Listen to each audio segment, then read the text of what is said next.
Welcome to this brief video that will share some highlights of the IHM response to doing justice through education. In seeking to read the signs of these times, we take inspiration from the one gospel text in which St. Alphonsus Liguori, our spiritual father, saw his life and mission mirrored. The Spirit of the Lord is upon me, because he has anointed me to bring glad tidings to the poor.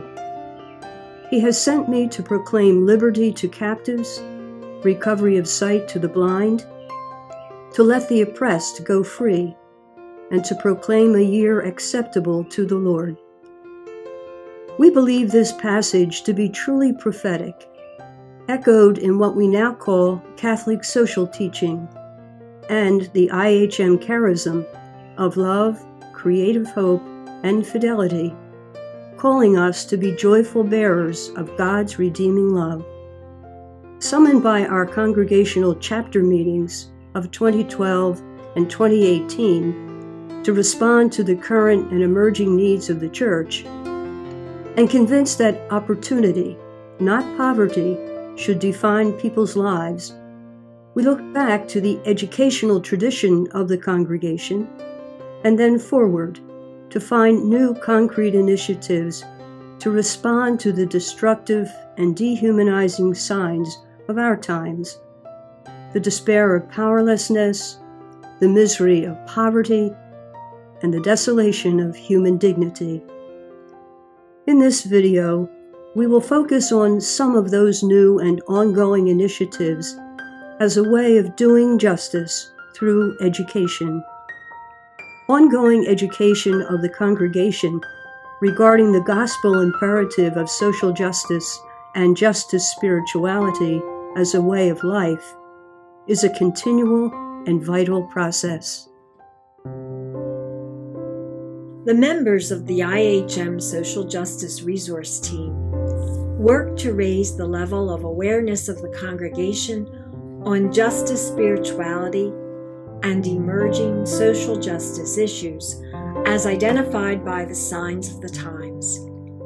Such a task requires challenging each of our sisters to become steeped in the principles of Catholic social teaching, to identify critical issues of the day, and to devise a conscious, deliberate response to the task of caring for all of God's creatures, especially the most vulnerable. Individually and locally, sisters are encouraged to propose action to right wrongs, that is, to do justice. Social justice spirituality has shaped and focused our commitment to do justice by using the three-pronged strategy of education, prayer, and action. In the Joy of the Gospel, Pope Francis invites us to recover the original freshness of the Gospel, finding new avenues and new paths of creativity without enclosing Jesus in our dull categories. There is a need for a pastoral and missionary conversion which cannot leave things as they are. A monthly info alert sent to every convent identifies critical issues, provides information on specific concerns, and suggests prayer and concrete action to be taken by our sisters individually, regionally, and congregationally. In each convent, a social justice contact person keeps the sisters informed and involved. Significant emerging issues on which we continue to act include poverty, racism, the scarcity of water, care for the earth, human trafficking, immigration, domestic violence, and the elderly, all under the umbrella of the dignity of the human person. In society and in our church, the needs of the elderly confront us as a critical issue, demanding a response. These aging, faith-filled members are the nucleus of our church today. And so many of our sisters minister to this fast-growing population through visits to them in their homes, nursing homes, retirement residences, including our own Camilla Hall, and hospitals. An alarming rise in poverty, domestically and globally, remains a grave concern. Our sisters continue to explore current social justice issues, such as the number of families living with food insecurity and the tragic situation of so many children and families living with hunger. The devastating issue of human trafficking engages our ongoing efforts to educate, pray, and act to end these social sins. In a specific action, we partnered with several coalitions to diminish trafficking associated with Super Bowl events by establishing contacts with local hotel management and encouraging training for all employees to identify and report trafficking to the police.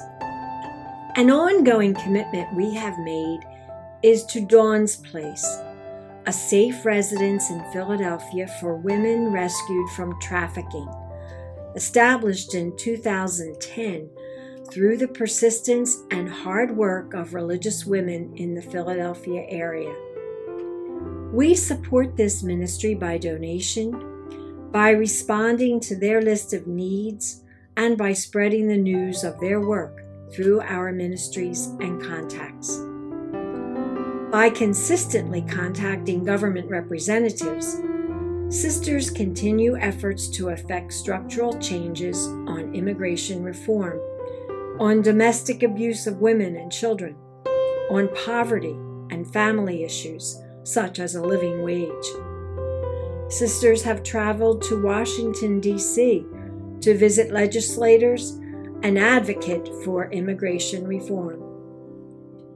More locally, our sisters at Camilla Hall undertook a unique Share the Journey pilgrimage to support the work of Catholic Relief Services at the border.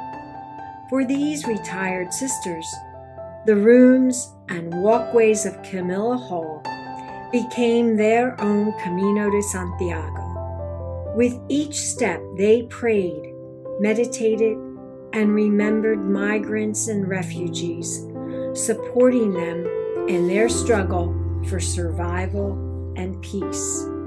The signs of the time, from family detention centers to climate control to trafficking to exploitation of workers to poverty to hunger and homelessness, demand that we continue to challenge our sisters and those to whom we minister to recognize the signs of these times, learn the issues, pray about them, and take action whenever and however they can to help change unjust structures.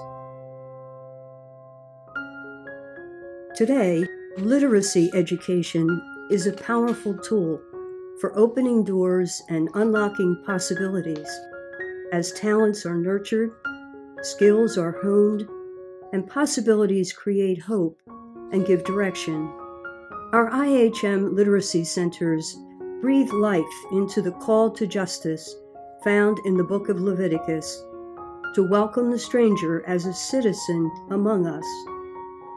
This ministry provides an arena for doing justice as we provide literacy classes for the multi-ethnic, non-English speaking adult immigrant population in Northeast and Southwest Philadelphia.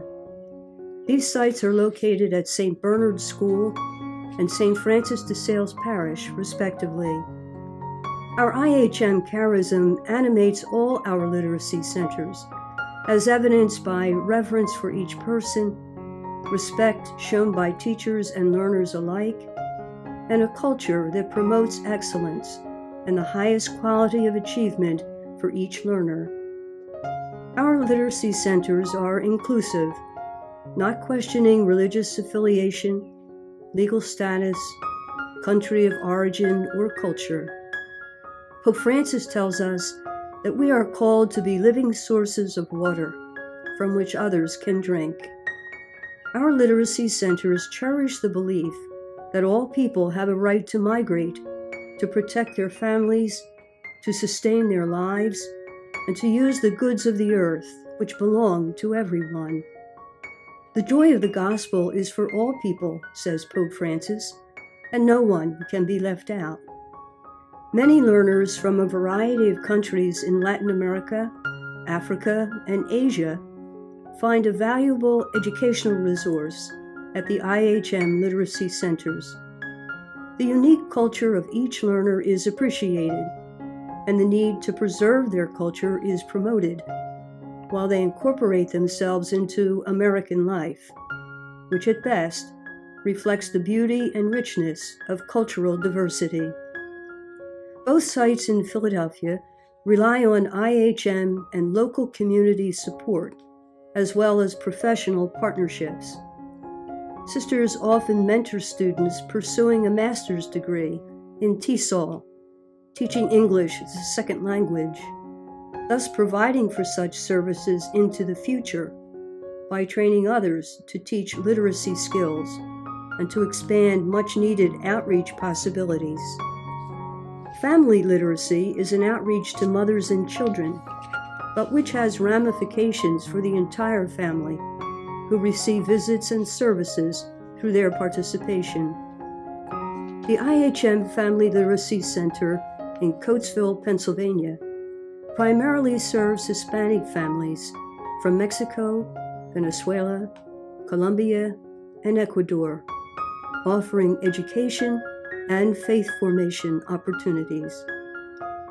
The teachers provide toddlers with English language skills necessary to begin kindergarten on a par with native-speaking children. This goal is indeed a way of transforming the chances of children. Early childhood education promotes opportunity and reduces inequality one child at a time. Mothers enrolled at the center are engaged in a program that provides parenting support, language classes, life skills, faith formation, and assistance to continue English speaking at home, school, and in the neighborhood. Home visits allow the sisters to gain first-hand insights about the migrant experience for parents and children alike. God continues to invite us to stand on the margins, to draw the stranger into community, and to nurture their gifts and talents. Such a call came to us in the invitation to be involved in the establishment of the first Cristo Rey High School in the city of Philadelphia. Cristo Rey defines itself as the school that works, as it prepares disadvantaged youth for both college and the workplace. In 2012, the IHM sisters accepted the call to become co-endorsers of the Cristo Rey Philadelphia High School and partnered with the Oblates of St. Francis de Sales in sharing our IHM charism and providing support and direction for this new venture. Our sisters are involved in the day-to-day ministry at Cristo Rey, as it seeks to be a Catholic school for students of all faiths. The work-study model of Cristo Rey is an effort to link an underserved population with the professional and skill-building opportunities of the Philadelphia area. Students receive one-on-one mentoring and experience the personal development provided in the workplace environment. We believe that our varied educational efforts are indeed expressions of faith, deeds of justice, creative acts of hope, and genuine testimonies of love.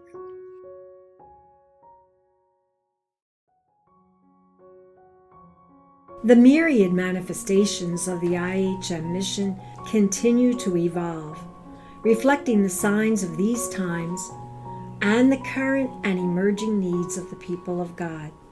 In recent years, many Catholic schools, both elementary and secondary, have been forced to close for a variety of reasons, and sisters now utilize their educational expertise to guide and mentor new teachers, principals, and even parents through formal mentoring programs. Likewise, through involvement in parish religious education programs, along with ministry to the Hispanic community, sisters continue to respond to current church needs. While participating in these and other new initiatives, the sisters recognize that doing justice does not always mean doing something new. Fidelity to commitments already made to the poor demonstrates an equally valuable way of doing justice. In South America, the Immaculate IHMs have been responding to the current and emerging needs of the Church there since 1922. The work of the sisters and their lay colleagues has provided the poor with the spiritual and academic tools needed to free themselves from the bonds of poverty. From the traditional work of the sisters in elementary and secondary private schools, new forms of education have emerged.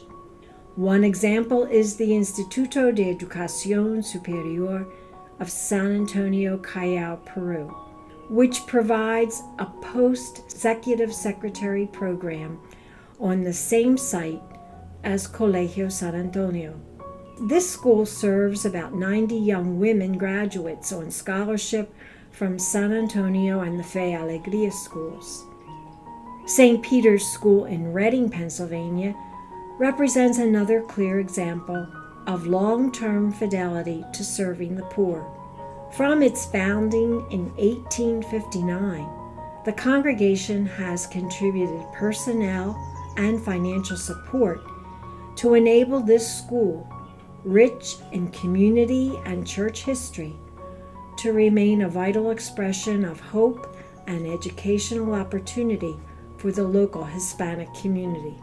Likewise, in upstate Pennsylvania, a new kind of poverty continues to grow as once thriving towns and schools experience church closures and school mergers. Again, with the support of personnel and funding, the congregation attempts where it can to remain present rather than abandon the poor of these struggling and changing communities. Having a sister on the staff of Colby Academy serves as just one example. This school was founded to minister to high school students recovering from substance abuse in the Allentown Diocese. Father Gelay's words truly capture the mystery and majesty of responding to all these past and present church needs. The good that already has been performed by the grace of God is incalculable. Certainly the question he poses remains our hope and our challenge. Who can measure all that is yet to be done?